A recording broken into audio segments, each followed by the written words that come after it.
সৎমায়ের কাছে আমাকে রেখে বাবা ব্যবসার উদ্দেশ্যে শহরে গেলেন।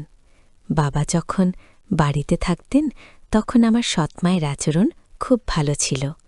যখন বাবা ব্যবসার কাজে 1 মাসের জন্য চলে গেলেন, ঠিক তখন থেকেই আমার সৎমায়ের আচরণ পাল্টে গেল। আমি যখন রাতে খাবার খেতাম, তারপর আমি আর কিছুই বলতে পারতাম না। আমি খাবার খাওয়ার সাথে সাথে ঘুমিয়ে যেতাম। এরকম আমার এর আগে কখনো হয়নি। আমি যখনই রাতে খাবার খেতাম, ঠিক তখনই আমি অজ্ঞান হবার মতো পড়ে থাকতাম। আমি সকালে উঠে আমার সৎমাকে জিজ্ঞেস করলে তিনি বলতেন, এই বয়সে একটু বেশি ঘুম হবেই। কিন্তু হঠাৎ করেই আমি জানতে পারলাম আমি মা হতে চলেছি। সেই খবরটা শোনার পর আমার হাত পা কেঁপে উঠল। এটা কি করে সম্ভব? আমি তো কিছুই বুঝতে পারছি না। কিন্তু আমি যখন জানলাম আমি কিভাবে মা হতে চলেছি, আর সেটা আমি কোনোভাবেই মেনে নিতে পারছিলাম না। তাহলে আসল ঘটনাটি বলি। আমি যে জায়গায় থাকতাম সেখানে কোনো পুরুষ থাকত না, আর না আমার কোনো আত্মীয় স্বজন থাকত। তারপরেও একদিন আমি জানতে পারলাম যে আমি মা হতে চলেছি। এটা শুনে আমার দম বন্ধ হয়ে আসছিল, কিন্তু আমি বুঝতে পারলাম না যে এটা কি করে সম্ভব হলো। কিন্তু আমি কিভাবে মা হলাম সেটা জানার জন্য আমি ব্যাকুল হয়ে উঠলাম। আমার নাম ঝুমা। আমি আমার নামের মতোই সরল ছিলাম, কিন্তু আমার এই সরলতার অস্তিত্বের জন্য আমি অনেক বড় শাস্তি পেয়েছিলাম। সমস্যায় ভরে উঠল আমার জীবন, আর আমি বুঝতেও পারিনি আমি বোকা ছিলাম, যার উপর দিনরাত অত্যাচার হতো, কিন্তু সেটা আন্দাজও করতে পারিনি আমি। যখন 12 বছর বয়সে ছিলাম, আমার মায়ের একটা অদ্ভুত রোগ হয়। হঠাৎ করেই তার অর্ধেক শরীর কাজ করা বন্ধ করে দিয়েছিল। মা দেখতে দেখতেই হঠাৎ বিছানায় পড়ে গেল। এরকম অবস্থায় আমাদের সাহায্য করার জন্য আমার মায়ের সৎ বোন রাজি হয়েছিল। সেই মায়ের খেয়াল রাখত আর ভর সামলে রাখত। আমার বাবা শহরের ধনী ব্যক্তিদের একজন ছিলেন, কিন্তু তিনি তার প্রচুর অর্থ খরচ করেও আমার মায়ের চিকিৎসা করে তাকে সুস্থ করতে পারেননি। আমার মা 2 বছর অসুস্থ থাকার পর এই পৃথিবী ছেড়ে চলে গেছেন। ফলে বাবার খুব মন খারাপ হয়ে থাকত। এখন আমাদের বাড়িতে মাসির থাকাটা খুব জরুরি হয়ে গিয়েছিল। তাই এই সমাজকে চুপ করাতে আমার বাবা শাহানা মাসিকে বিয়ে করে নিলেন। শাহানা প্রথমে বিয়ে করলেও তার শ্বশুরবাড়ির লোকজন তাকে ব্যভিচারের অভিযোগ এনে বাড়ি থেকে বের করে দেয়। এভাবে তিনিও আশ্রয় পান। তিনি একজন ভালো মহিলা ছিলেন। 3 বছর ধরে তিনি আমার মায়ের অনেক যত্ন নিয়েছেন। আমার সমস্ত কাজগুলো মাসিমা করে দিত। এখন বড় হয়েছি, নিজের কাজ নিজেই করে থাকি। যাওয়ার আগে মা বাবাকে বলেছিল আমার ভালোভাবে যত্ন নিতে। যদিও আমার বাবা সবসময় আমাকে অনেক স্নেহ করতেন, কিন্তু আমার মা চলে যাওয়ার পর তার জীবন যেন আমার মধ্যেই আটকে যায়। সে বারবার শাহানাকে বলতো আমার খুব খেয়াল রাখতে। দিনে অনেকবার বাবা জিজ্ঞেস করতেন সময় মতো খাবার খেয়েছে কিনা, ড্রাইভার কি আমার সময় মতো স্কুল থেকে বাড়ি নিয়ে এসেছে। একদিন আমার বাবাকে একটা গুরুত্বপূর্ণ কাজের জন্য কয়েকদিনের জন্য বাইরে যেতে হয়েছিল, এবং তিনি খুব চিন্তিত ছিলেন, এবং তিনি শাহানাকে বিশ্বাস করেছিলেন, কারণ তিনি কঠিন সময়ে আমাদের সমর্থন করেছিলেন, যখন কিনা আমাদের অনেক আত্মীয় আমাদের ছেড়ে চলে গিয়েছিলেন। বাবা সহজভাবে একদিন বললেন, আমার মেয়ে আমার সব কিছু, আমি যাই করছি সবই আমার মেয়ের। আমি আর কাজকর্ম করতে চাই না, আমি এই শেষ কাজটা করতে যাচ্ছি। এই কাজটি আমাকে এত সম্পদ দেবে যে আমি সারা জীবন বসে বসে খেতে পারব। তারপর আমি আমার সমস্ত সম্পদ আমার মেয়েকে দেব এবং তার বিয়ে দিয়ে দেব। আমার জামাই আমার সাথে থাকবে। আমি শুধু আমার স্মৃতিতে আমার শেষ জীবন কাটাতে চাই। আমি তোমাকে আশ্রয় দিয়েছি, এটা তোমার বাড়ি, তোমার কোনো কিছুরই অভাব হবে না। শাহানা আমার বাবাকে বলল, কি বলছো তুমি? আমি অনেক ভাগ্যবান যে তুমি আমাকে তোমার বউ মেনে নিয়েছ। আমিও সারা জীবন ঝুমার মা হয়েই কাটাতে চাই। আমি তার মাকে কথা দিয়েছিলাম যে আমি সবসময় তার যত্ন নেব। তিনি আমার আসল বোন ছিলেন না, তবে বোনের চেয়েও বেশি ছিলেন। আমি তার কাছে আমার প্রতিশ্রুতি পূরণ করতে চাই এবং এটাই আমার জীবনের লক্ষ্য। আমার বাবা বললেন, আমি নিশ্চয়ই জীবনে অনেক কিছু পূর্ণ করেছি, যে আমি তোমার মতো একজন ভালো মহিলা পেয়েছি। 1 বছর পর গ্রামের বাইরে যাচ্ছি। আমার মেয়েকে তোমার কাছে ভরসা রেখে ওর খেয়াল রেখো। আমি তার জন্য একটা সম্বন্ধ দেখেছি। ছেলেটি আমার বন্ধুর ছেলে। তার সাথে ঝুমার বিয়ে দেব এবং আমার সমস্ত সম্পদ তাদের দুজনের নামে করে দেব। বয়স যখন 16 বছর, তখন আমার বাবা আমাকে শাহানার কাছে রেখে যান। বাবা বললেন তিনি তাড়াতাড়ি ফিরে আসবেন। কিন্তু যেদিন বাবা এই গ্রাম ছেড়েছেন, সেদিন থেকে শাহানার মনোভাব কিছুটা বদলে গেল। সেই রাতে সে আমার জন্য রান্না করেনি। আজকে রান্না করেনি কেন জিজ্ঞেস করলে সে বলল, আমার শরীর খারাপ, ফ্রিজে যা পড়ে আছে তাই খাও। একদিন ছুটি দেওয়া উচিত, তা অন্তত আমি বুঝতে পারতাম। তাই আশেপাশে যা ছিল তা খেয়ে ঘুমিয়ে পড়লাম। রাতে আমার বাড়িতে কিছু নড়াচড়া শব্দ শুনতে পেলাম। আমার ঘুম খুব কাঁচা ছিল। আমি জেগে উঠলাম। আমি দেখলাম শাহানা মাসি দরজা বন্ধ করছে। আমি তার দিকে তাকালাম এবং সে কিছুটা ঘাবড়ে গেল। আমি জিজ্ঞেস করলাম, কেউ এসেছে? সে বলতে লাগল, না, আমি দরজা বন্ধ করতে ভুলে গেছিলাম। সেই জন্য সে দরজা বন্ধ করতে এসেছিল। আমি আমার ঘরে ফিরে এলাম। পরের দিন স্কুলে গিয়ে জানতে পারলাম, শহরে কিছু রোগ ছড়িয়ে পড়ায় স্কুল থেকে ছুটি দিয়ে দিচ্ছে। আমি খুব খুশি হয়ে উঠলাম যে এখন আর স্কুলে যেতে হবে না, সারাদিন ঘরেই থাকব। যাই হোক, আমার বাড়ি এমন ছিল যে বাড়ি ফিরতে একটা জিনিস খেয়াল করলাম, যে আমাদের বাড়িতে অতিবয়স্ক পাহারাদার মদন কাকু আজ গেটে উপস্থিত নেই। গেটে অন্য প্রহরীকে জিজ্ঞেস করলাম, কাকু কোথায়? সে বলল, কয়েকদিনের ছুটিতে গ্রামে গেছে। আমি অবাক হয়েছিলাম যে আজ পর্যন্ত 20 বছরে একটাও ছুটি নেননি। সকালে ছেলে মেয়েদের বিয়েতে গেলেও রাতে ফিরে আসতেন। কয়েকদিনের ছুটিতে কিভাবে গেলেন? মনে হয় এটা কোনো বড় ব্যাপার ছিল। যাই হোক, আমি আমার বাড়ি ফিরলাম। রাতে শাহানা মাসিকে আমার জন্য আমার পছন্দের খাবার রান্না করেছিল এবং গতকাল সে আমার জন্য রান্না করেনি বলে আমার কাছে ক্ষমাও চেয়েছিল। সে বলল যে তার বাবা চলে যাওয়ায় তার একটু মন খারাপ ছিল। আমি তাকে বললাম, তুমি কি আমার বাবাকে খুব ভালোবাসো? আমার মাও আমার বাবাকে অনেক ভালোবাসত। সে বলল, তোমার বাবা এত ভালো মানুষ যে কেউ তার প্রেমে পড়তে পারে। আমিও তার প্রেমে পড়তে শুরু করি, কিন্তু সে আমার দিকে তাকায় না। তুমি আমার সৎমা হলেও আমি কখনো তোমাকে অপরিচিত মনে করিনি। বাবা ফিরে এলে আমি তাকে বলবো, আমার মায়ের সাথে যেমন করে থাকত, ঠিক সে যেন তোমার সাথে তেমনই থাকে। সে জিজ্ঞেস করতে লাগলো, তোমার বাবা তোমার মায়ের সাথে কেমন থাকতেন?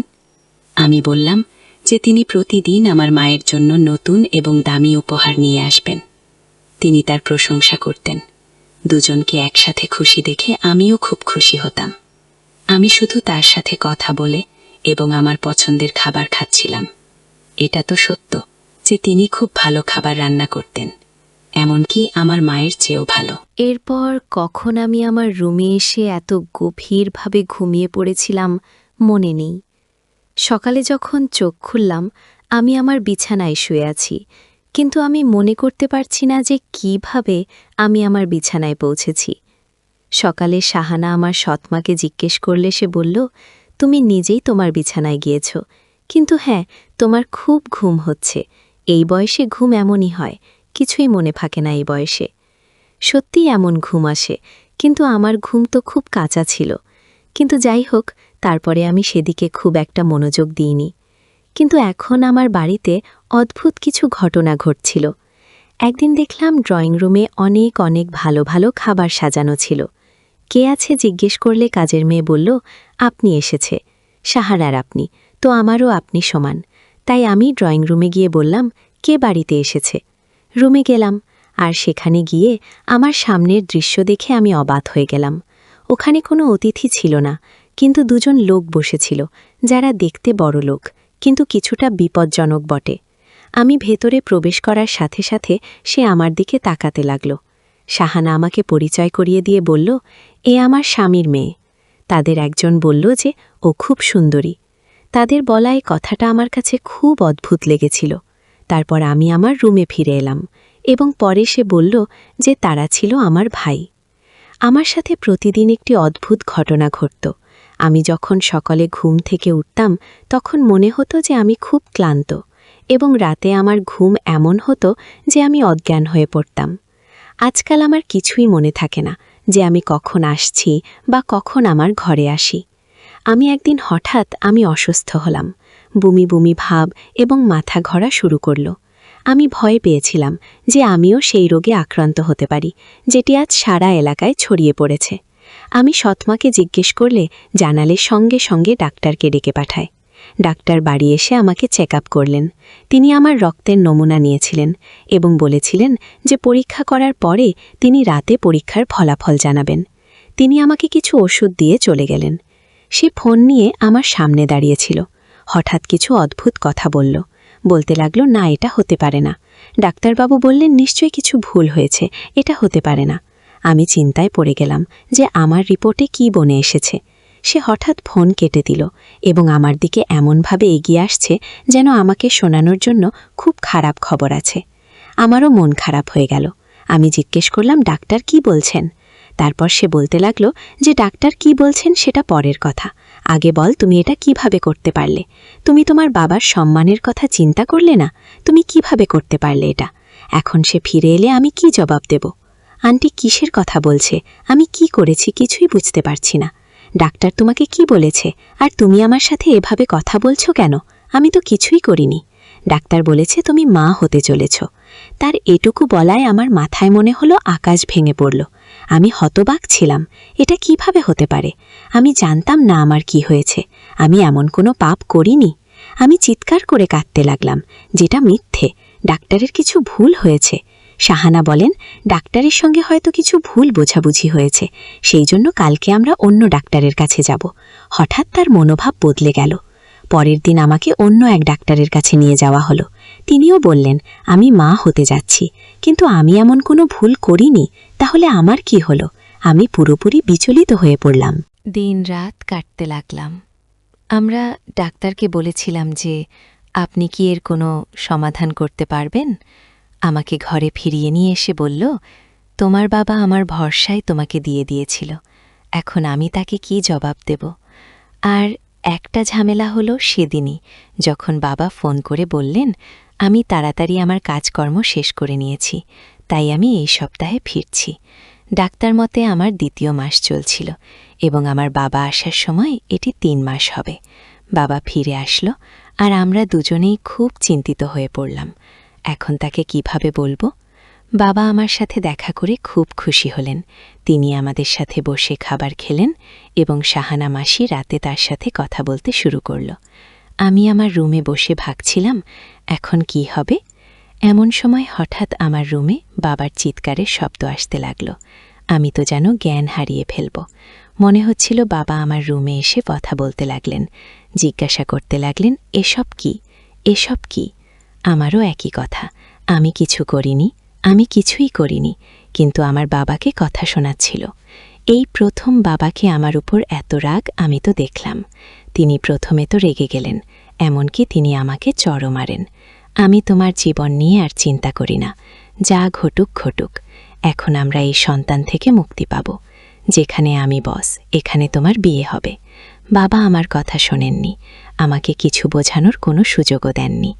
তুমি দেখতে নিষ্পাপ, কিন্তু বাস্তবে এতটা বাজে। আজ তোমার মাও নিশ্চয়ই কষ্ট পাচ্ছেন যে এমন মায়ের মেয়ে কেমন হয়েছে। কথাটা শুনে আমি ভেতরে ভেতরে মরে গেলাম। ভাবতে লাগলাম এখন মরে গেলেই ভালো। এই মেয়েটার জন্য আমি কি কি ভেবেছিলাম।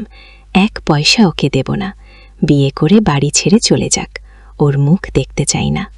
মা বাবাকে বলতে লাগলো সব ঠিক হয়ে যাবে, আপনি রাগ করবেন না। আমরা হাসপাতালে যাচ্ছিলাম, পথে আমাদের গাড়ি খারাপ হয়ে যায়। আমার বাবা বলছিলেন যে তিনি ডাক্তারের সাথে অ্যাপয়েন্টমেন্ট নিয়েছেন এবং সময় মতো পৌঁছাতে হবে। তিনি বললেন তুমি ওটি রিকশায় করে নিয়ে যাও, আমি গাড়ির একটা নোমিক্স ছেড়ে তারপরে আসব। আমি হাসপাতালের দিকে গেলাম। এখন যখন হাসপাতালের সামনে পৌঁছালাম, শাহানা সেখান থেকে হঠাৎ কোথায় উধাও হয়ে গেল। জানি না, হয়তো সে ভেতরে চলে গেছে। হঠাৎ কে যেন আমার মুখ বন্ধ করে দিল। এরপর আমি অজ্ঞান হয়ে যাই। আমি যখন চোখ খুললাম তখন একটা ঘরে একটা চেয়ারে হাত বাঁধা অবস্থায় আমি বসেছিলাম। আমার সামনে একজন লোক দাঁড়িয়েছিল, যার বয়স 25 বছর হবে। তার হাতে মোবাইল ছিল। সে ফোনে এসে একজনকে বলেছিল, আপনি যদি আপনার মেয়ের নিরাপত্তা চান তাহলে অমুক জায়গায় 5 লাখ টাকা নিয়ে আসুন। সে হয়তো আমার বাবাকে ডাকছিল। আমার বাবা শহরের একজন বিখ্যাত ধনী ব্যবসায়ীর মেয়ে, তাই লোকেরা জানে যে তারা বিনিময়ে অনেক কিছু পাবেন। বাবার সাথে কথা বলে সে আমার সামনে গিয়ে বসল। তাকে খুব খুশি খুশি দেখাচ্ছিল, যেন ভাবছে সে অনেক টাকা পাবে। আমি তাকে বললাম, প্লিজ আমাকে যেতে দাও। সে বলল, আমি তোমাকে ছেড়ে দেব, শুধু মুখ বন্ধ রাখো এবং তোমার বাবা টাকা না আনা পর্যন্ত চুপচাপ বসে থাকো। আমার বাবা টাকা নিয়ে হাজির হলেন। তারপর দেখতে পেলেন আমার মাও সহ লোকটির পেছনে দাঁড়িয়ে আছে। বাবা বললেন, তুমি এখানে কেন? মা বলল, তোমার মেয়েকে যে বন্দি করেছে সে আমার বড় ভাই। আমি চাই তোমার মেয়ের সাথে আমার ভাইয়ের বিয়ে হোক, আর সমস্ত টাকা পয়সার সম্পত্তি আমার ভাইয়ের নামে হোক। আমার মার আসল ছবিটা আজকে পরিষ্কার হয়ে গেল। আমার মা আরও বললেন, তোমার মেয়ে যে মা হতে চলেছে সেটা আমার ভাইয়ের।